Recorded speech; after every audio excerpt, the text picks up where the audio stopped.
Sashin shirye-shirye na gidan rediyon Sawaba FM ke gabatar da shirin aiki da cikawa.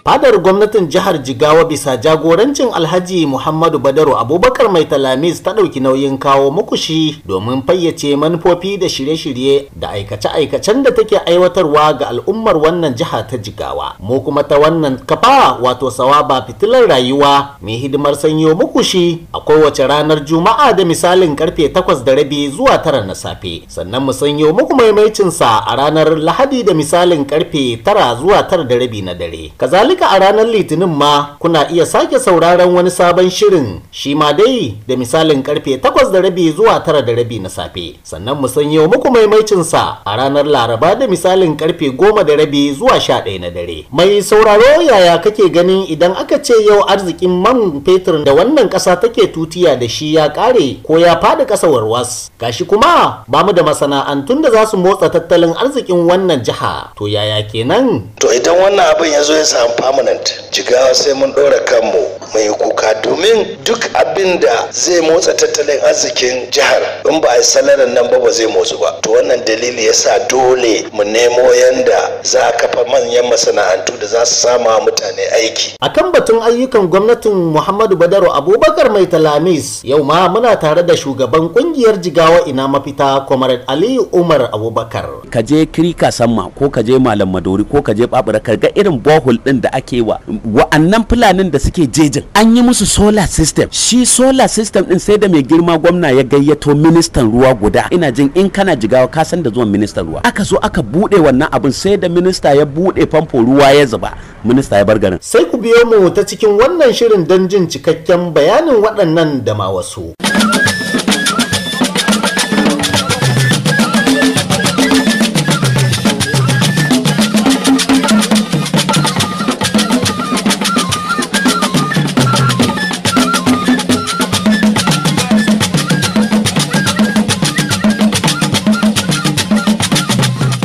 Assalamu alaikum masu sauraro, Zalkifil Abdullah Dagu ke muku barka da wannan lokaci. Mai tafiya Allah kare maka hanya, gwamna Badaru ya ce nai ma fata.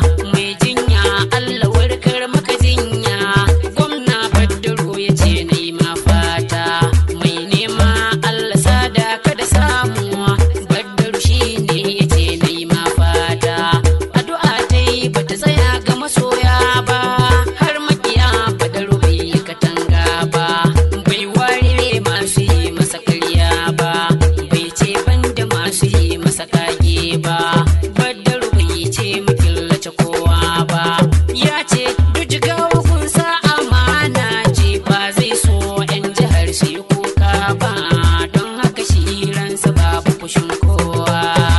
Madalla, tun lokacin da wannan ƙasa ta fada wani wadi na tsaka mai wuya a shekarar 2016 sakamakon karyewar darajar man fetur a kasuwar duniya, gwamnatoci a matakin tarayya da ma jihohi ke faɗi tashin ganin sun samo bakin zaren sama wannan ƙasa wasu ƙarin hanyoyin rage dogaro da man fetur ɗin, domin shi dai man yana kamanceceniya da abin nan da Hausawa ke cewa kayan aro baya rufe katara. Gwamna Muhammadu Badarun mu ne dai aka dora wa alhakin lalubo bakin wannan zaren domin taka rawa a fage wasu su koya. Gwamna Muhammadu Badarun ya gayyato kamfanonin kasashen ketare domin zuba jari a bangaren da ba na man fetur din ba a wannan jiha ta Jigawa. Koda a ranar wannan talata da ta wuce sai da gwamnan ya sanya hannu kan yarjejeniyar aza harsashin kafa wani kamfanin saka tufafi wadda za a kafa shi a garin Dabi da ke karamar hukumar Ringim. Gwamnan jin kaɗan bayan sanya hannu kan wannan yarjejeniya ne dai ya yi jawabi inda ya taɓo ƙalubalen da ke gaban wannan jiha idan ta ci gaba da dogaro da abin da take samu daga gwamnatin tarayya. Cewa rayuwarmu ta gaba a hangenmu na gaba in an tafi a yanda ake yau to sai mun ɗora hannu a kamun yi kuka. Dalili shine gaba ɗaya abin da gwamnati ma take samu wanda kuma a kanta aka dogara bai wuce miliyan 400 zuwa 500 a wata in yayi yawa kenan. Sauran kuɗin daga kudin mai da ake samu ake kawo ake yin ayyukan gwamnati. Albashi kadai tsakanin local government da state da 'yan kunji ya wuce biliyan 4. Banda abubuwa na yau da gobe, 'yan makaranta yara da ake ciyarwa a makarantar boarding ya kai kusan miliyan 250 duk wata. Banda kuma wanda muke da president na federal government da state in collaboration with state da ake ci da 'yan primary schools, shi ma wannan zai kai kusan 300 ko 400 a wata. Bayan wannan gyare-gyaren ruwa da ba da ruwa ya wuce miliyan 100 a wata. Bayan wannan wutar lantarki ta local governments da ake kunna ta kusa ita ma miliyan 100 abinda ake shan mai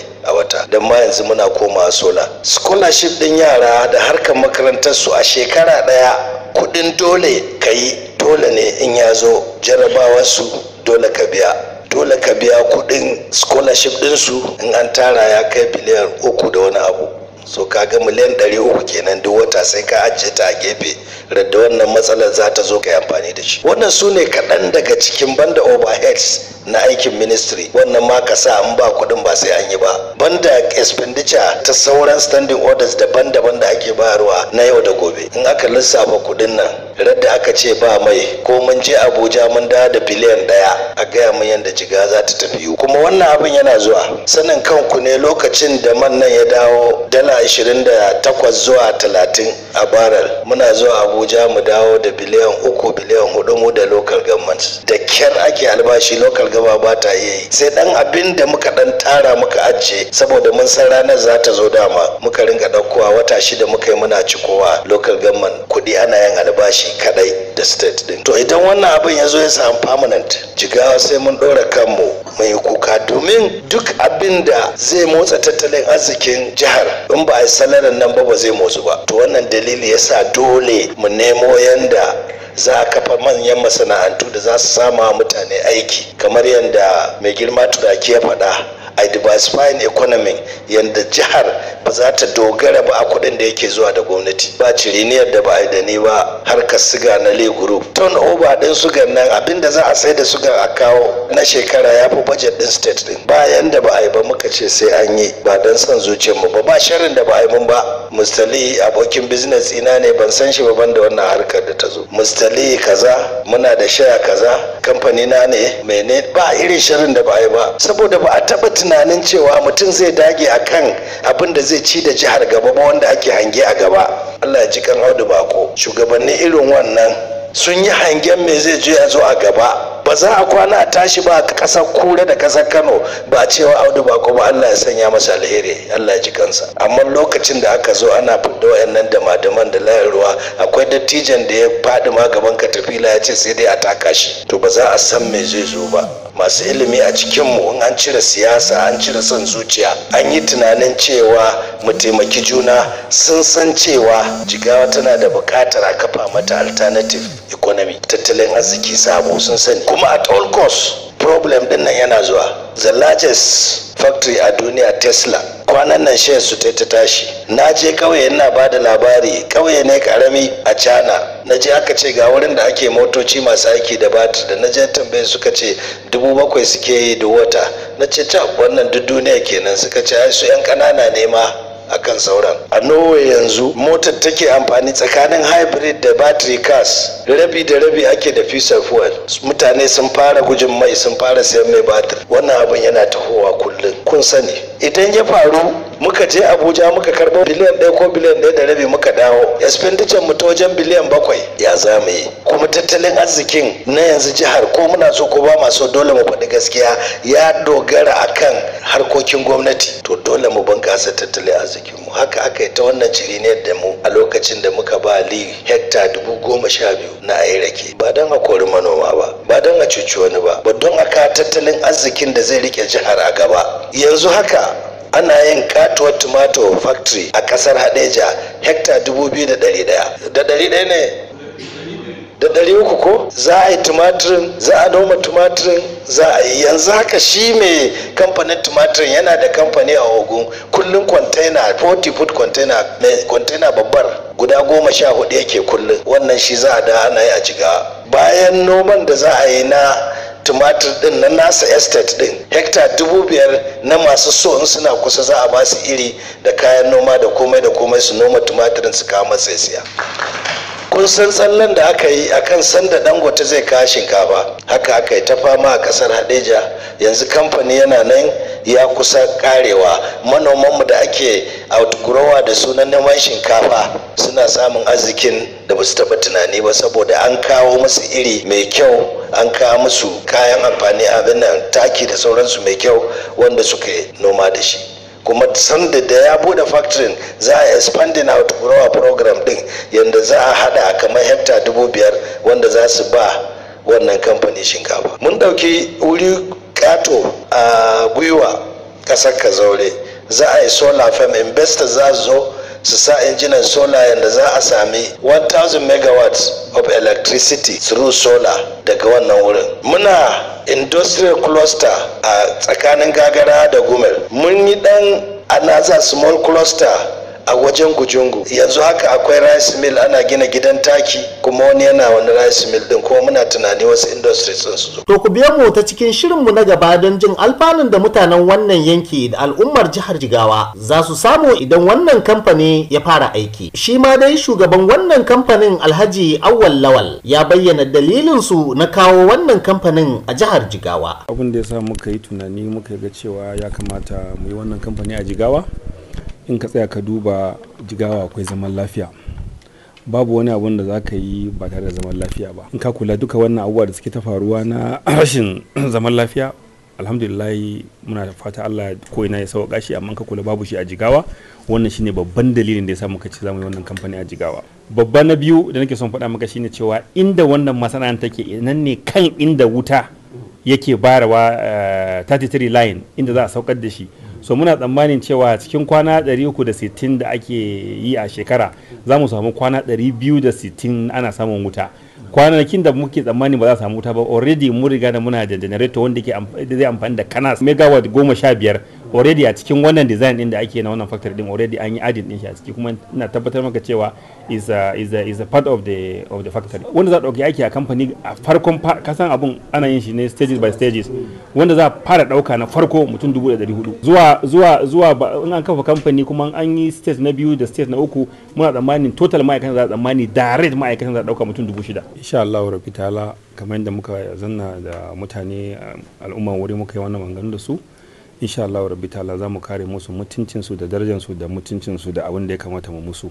Za mu kawo musu ci gaba na arziki, za mu gina musu makarantu, za mu gina musu wurin bohol na ruwa da maganan asibiti insha Allah rabbi ta'ala. Ana so a kashe kudin America dala miliyan 120. To abu alƙawarin da muka yi da gwamnatin jihar Jigawa insha Allah rabbi ta'ala, idan kowane bangare da muka yarjejeniyar da in muka sa hannu a yarjejeniyar da muka kulla da su, insha Allah rabbi ta'ala daga ran da muka sanin yarjejeniya muka fara aiki a site cikin wata 18 insha Allah rabbi ta'ala. Zaman da muka yi da gwamna da wayannan kwararru shine akan cewa za mu kawo kwararrun mutane daga wayannan kamfanoni, za su zo su kawo mana iri wanda za mu shuka, wanda zai yi mana sauki, wanda za mu iya fidda auduga ba tare da an sha wahala sosai ba, kuma za mu fidda iri wanda yanzu haka da gwamnan Jigawa da gwamnan Katsina da gwamnan Kaduna za su haɗu su zanna da santarban gwamnati su yi magana akan cewa yana za a taimaka wa jama'a an kobara su samu sauƙin yadda za a ba su iri su fita da auduga, saboda mu samu auduga isasshe wanda za mu samu tabbacin cewa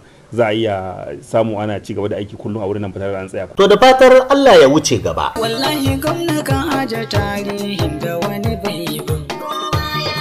Ga wayo a gwamnonin da aka yi ba a irin ka ba. Sadauna Badar fata da muke kamai mai ta gwamnati. Jigawa ta yi kyau birni ƙauye a bar sha'awa. Gwamna Badar mun gode maka mai Jigawa gwamnan talakawa. Wallahi wanda baya yin gwamna ya yi kuskure. Kai nazari ka canza tunaninka in ka ƙi ka bari. Ashe abin da ba shi da inganci da wuri zai fure. Yi mu baya kulungu masar dauna ajiyar talakawa. Jigawa ta yi kyau birni ƙauye a bar sha'awa. Gwamna Badar mun gode maka mai Jigawa gwamnan talakawa. Sardauna Allah ja zamaninka Allah ta ya maka. sha daga uban mara tsoba baya shago ya mun yaba maka sardauna ginshiki gwamna mai tausayawa al'umma talaka Jigawa ta yi kyau birni ƙauye a bar sha'awa gwamna badar mun gode maka mai jigawa gwamnan talakawa gwamna badari ikon Allah dole a sakar maka sardauna dan marayan zaki ka zama waraka sardauna da zuwan ka jigawa fa kowa ya arzuka mun bar zuwa makwabta rance noma muke ayyuta Jigawa ta yi kyau birni ƙauye a bar sha'awa gwamna badar mun gode maka mai jigawa gwamnan talakawa ni na sani suga baya magance cutukan ciki akwai farar zoma mu guje wasu ko masu dan haki sardauna inda kai onayin tumin daina shamaki sardauna badar ka roki ilahi yayi magani Jigawa ta yi kyau birni ƙauye a bar sha'awa gwamna badar mun gode maka mai jigawa gwamnan talakawa Masu sauraro, wannan shiri na aiki da cikawa na zuwa muku ne daga nan Sawaba fitilar rayuwa kan mita 104.9 daga nan birnin Hadeja. Kai ku bani kiran gwamna na Jigawa. Badar ne gwamna a Jigawa Assalamu alaikum masu sauraro, ina tare da ku kuna tare da mu a cikin wannan shiri na aiki da cikawa wanda mai girma gwamna yake aiwatarwa cikin ikon Allah. Sunana Dauda Adamu Kahutu rarara. Mu ci gaba da sauraron wannan shiri.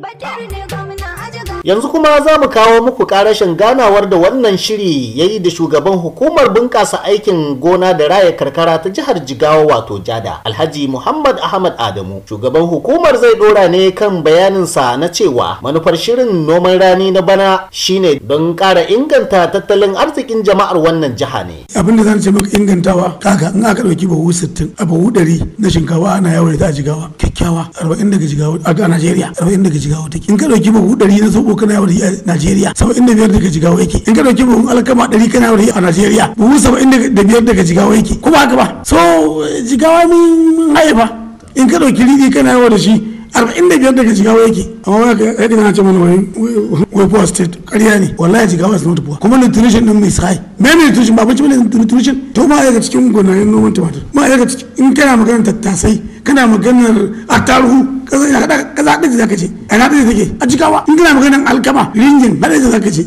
miga jahun ana ke wannan ana suke a Jigawa ka fara yin QPM pledge quality protein maize masara mai gina sinadari mai gina jiki a Jigawa ka fara yinta. Akwai shinkafa din nan lowland L19 a Jigawa ka fara yinta ta yadu gini da ake cewa wani mai round ko mai kaca daga Jigawa ya fito. Kankana aka kankana a ce mata mai yashi yashin yana ne yashin Jigawa ne so mai yashi kaulak daga nan muka bunkasa ta ake ɗaukar tirela ka bi wani su kwaikwaya. Duk wannan ci gaba an same shi ne bisa kokari na mai girma gwamna. Kwarai kwa kuma ka ce na faɗa shi ya kawo mana amakewa manoma training muka inganta stores ɗin Jasco da magunguna da irin kankana masu inganci ake wa manoma training.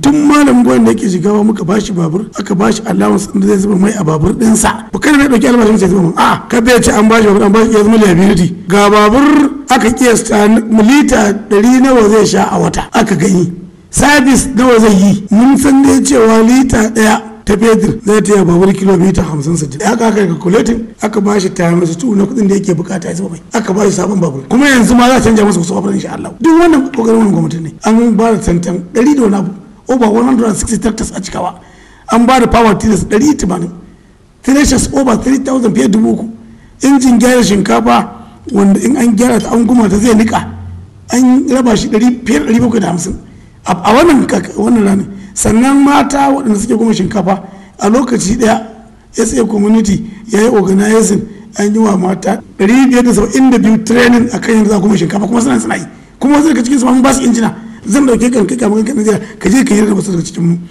matan so kuma an koya samari 556 an ba su sprayer an ba su overall na protective clothes an yi wa ta wani gwamnatin aka yi wannan duk a noma a bunƙasa noma. To daga ofishin kungiyar Jigawa ina mafita kuwa shugabanta Comrade Aliyu Umar Abubakar shi ma zai dora kan bayanin ayyukan gwamnatin Mai Talamis a fadin wannan jiha ta Jigawa. Ita gwamnatin jihar Jigawa aka taso gurin ma'aikata aka zo aka ƙara musu albashin nan aka zauna da su minimum wage din nan kafin kowace jiha ta fara, jiha biyu ce ta riga mu farawa, amma kuma lokacin da aka fara maganar minimum wage kafin kowace jiha ta fara ansa za ta fara ƙara salary din ma'aikata, Jigawa ce ta fara ansa rabul da za ta yi. Amma wasu na ganin kamar harkar albashi ba a lissafa cikin aikin da za a ce mai girma gwamna ya yi domin haƙoƙin ma'aikatan ne da dama ya kamata a basu. To ai ka gane akwai haƙƙin mace da mijinta, ma'ana matar aure da mijinta. Babu dole a wai mace ta girka ma abinci ma, addini bai ce wai lalle sai ta girka ma abinci ba, sannan bai ce lalle sai ta wanke ma riga ba, sannan bai ce wai lalle sai ta goge ma takalmi ba, amma kyautatawar matar sai ta yi maka wannan aikin ta yi ma don ta kyautata wa zuciyarka, kai ma kuma sai ka kyautata mata da daidai da irin yadda take kyautata maka. Saboda haka kyautatawa sabon tsarin albashi da mai girma gwamna ya kyautatawa ne, kyautata musu yayi, ai kyautatawa ce, ya kuma kyautata musu, ya kuma fita kunyarsu. Ko ina dan Jigawa zai iya zuwa, zai iya zuwa Yobe, zai iya zuwa Bauchi, zai iya zuwa Gombe, zai bugi kirji ya ce shi dan Jigawa ne, kuma za a yi sha'awarsa saboda shi gwamnansa bai kyamace shi ba, bai kuma kyankyame shi da irin abin da ya zo ya same shi daga cikin halin da yake ciki ba. Saboda haka ayyukan jihar Jigawa aiki ne wanda suke physical, wanda ido zai gani hannu ya taba, ba wai aiki ne wanda za a baka shi na roman kunna ba. Mu kuma 'yan gwamnatin APC, gwamnatin mai girma gwamna Alhaji Badar Abubakar, ba mu ce gwamnatin baya wai ba ta aiki ba, a'a, ba kuma mu kalubalanci gwamnatin baya ba, saboda sakamakon gwamnati kowace mu jihar Jigawa tun da gwamnati ake yin ta tun da 99 ta samu ni turaki har zuwa ta kan Sula Lamido har zuwa ta kan mai girma gwamna Alhaji Badar Abubakar, mu babu wata gwamnati da ta zo wanda za a ce ta ciyar da gwamnatin jihar Jigawa baya. Kowa ya ba da gudunmowa iya daidai gwargwadon ikonsa. Saboda haka mu muna ƙara yabawa mai girma gwamna, kuma muna ƙara masa ƙarfin gwiwa da shi da magoya bayansa, kama daga kan executive ɗinsa zuwa kan political appointment ɗinsa zuwa kan ciyamominsa na party. Muna ƙarfafa musu gwiwa da su ci gaba da yada manufofin mai girma gwamna zuwa wajen achieving ɗinmu na 2023. Wannan shine gudunmawa da muke ƙoƙari ko muke kiran su mutanen da su ƙara ba da gudunmawa, su ƙara ba da ƙarfin gwiwa ga shi mai girma gwamna. Ka kawo maganar shekara ta 2023, me za a yi a lokacin? Shekara ta 2023 ai zaɓe ne yake tunkarowa, kuma duk gwamnatin da ta zo ta cinye shekara 8 tana so ta kawo wani ta dasa shi ma ya ci. To mu kuma muna son mai girma gwamna Alhaji Badar Abubakar ya cinye shekara 8 ɗinsa ya kawo wanda yake so ya ɗora kuma ya ci. Wannan shine fatan mu. Idan muka dawo baya daga can ƙasa, abin da ya shafi yankunan karkara, menene zaka ce gwamnati ta yi musu na kyautata rayuwarsu? Ka je Kirika Samma ko ka je Malam Madori ko ka je Babura, ka ga irin bohol ɗin da ake wa wa'annan fulanin da suke jejin, an yi musu solar system. Shi solar system ɗin sai da mai girma gwamna ya gayyato ministan ruwa guda, ina jin in kana Jigawa ka san da zuwan ministan ruwa, aka zo aka bude wannan abin, sai da minista ya bude famfo ruwa ya zuba, minista ya bar garin. Haka aka je aka yi solar system a Bingatari, haka je aka yi solar system a Babura, haka je aka yi a Birnin Kudu, haka aka yi a Hadeja, haka aka yi a Birniwa, haka aka yi a Guri, haka aka yi a Kirika Sama, haka aka yi a Auyo, haka aka yi a duk wata local government da take jihar Jigawa. Amma in ba ƙauyen kake zuwa ko gurin rigar fulanin kake zuwa ba za ka gani ba.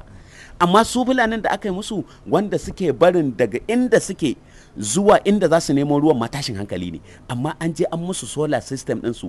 Shi solar system ɗin an je an tona kuma ruwan dimin da'imin ba dare ba rana, suna ba wa shanunsu ruwa, su ma kuma manoma suna amfana da wannan solar system ɗin. Akwai wasu ƙauyukan da muka ziyarta, wasu sun bayyana cewa har yanzu fa akwai matsala na asibiti na kwanciya a waɗannan ƙauyukan nasu. Kana tunanin mai girma gwamna yaushe ne zai kalli wannan bangaren? Ai idan aka ce maka asibitin ƙauye ya samu matsala, so farko akwai matakai da ake bi wanda ita gwamnati ta san cewar ma asibitin ma ya samu matsala. Akalla a asibitittukan Jigawa irin wannan asibitin primary health care din na ƙauyuka, akalla wannan asibitittukan sun kai guda 2000 da wani abu. To ka gaya min da yadda mai girma gwamna zai san wannan asibitin. Wannan fa ba fa general hospital ba, primary health care asibitin ƙauye kenan. Wani zaka samu babu gado, wani zaka samu ya faffashe, wani zaka samu ba silin, to duk da irin makamantan wannan. Amma su mutanen da suke asibitin su da ya lalace su za su rubuta su bawa, tunda siyasa ake yi, su bawa shugaban jam'iyya na karamar hukuma, shi kuma shugaban jam'iyya ya bawa ciyaman ɗinsa na karamar hukuma, shi kuma ciyaman ya bawa dan majalisarsa na karamar hukuma, shi kuma dan majalisarsa na karamar hukuma ya kawo motion ɗinsa a wajen mai girma gwamna, shi kuma mai girma gwamna ya bawa kwamishina domin aje a duba asibitin aje a gina masa. To amma ba haka ake yi ba. A yau kawai asibiti ya lalace sai ka ɗauki hotonsa sai ka yi postin sai ka ce wa mai girma gwamna zai gani. Akwai procedure da ake bi wanda in ana so a gyara asibitin, shi ɗaukar asibiti a yi postin ba shi ne yake jawowa gwamnati ta gani ta gyara ba, saboda rubutu ake yi. Duk postin ɗin da za a yi in dai har ba wai a rubuce aka kawo gwamnati ba, to ita ba ta gani ba, saboda in kai postin ba za ta san a wanne mazaɓar ma asibitin yake ba. Ballantana ta gane a wanne ward din ko kuma a wacce local government din ma yake ba. Amma in kayo rubutu shugaban jam'iyya yayo an kawo local government ta kawo dan majalisa ya kawo gwamna, ai dole a sani. To amma mutane sun kasa ganewa shi baya yiwa iya gwamna shi kadai. Kai kanka mai bada shawara ne a wajen aikin gwamnati, ni kaina mai bada shawara ne a wajen aikin gwamnati, bafulatanin da yake cikin riga mai bada shawara ne a cikin aikin gwamnati. Ita gwamnati rumfa ce sai an kama an dora, ba wai zuba wa gwamnati ido ake a ce wai kawai gwamnati ita kadai za ta yi aiki ba. So babu laifi dan an ce mana wai akwai irin wasu mutane waɗanda suke sympathizing din gwamnati, suke cikin gwamnati, in ka kawo musu motion din ba sa kokarin kawowa, wannan babu laifi, ba za mu iya cewa a'a ba haka bane. To ku dakace mu a shiri na gaba don jin karashin wannan tattaunawar. Da haka ne za mu jali zamin shirin, muna fatar kun ji daɗin sa. A madadin fadar gwamnatin jihar Jigawa da ta ɗauki nauyin sa da abokin aiki Abdullahi Yawale Kofar Arewa, mai kula da shirin Abubakar SD Zalkifil. Abdallah Dagu ke cewa mu huta lafiya daga nan Sawaba fitilar rayuwa.